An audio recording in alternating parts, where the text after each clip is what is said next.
1. Laser rust removal. The 5mj laser has higher energy density than 15mj, making it more effective at removing rust and underlying oxide layers. The 15mj laser is gentler and slower, often leaving the oxide layer discolored.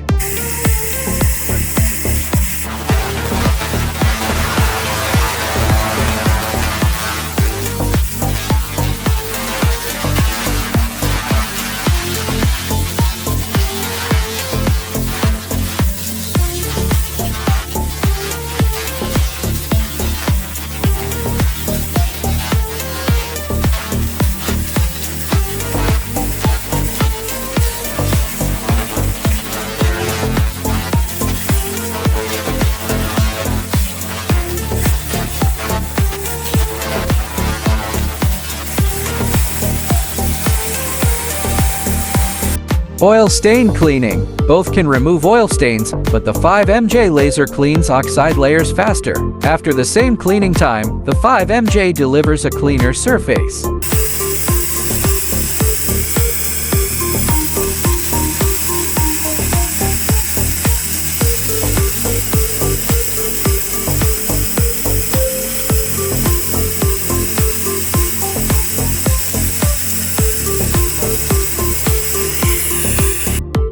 Three. Aluminum surface cleaning. For coating and dust removal on aluminum, the 15mj laser leaves a whiter, brighter surface. Its gentler energy causes less surface damage.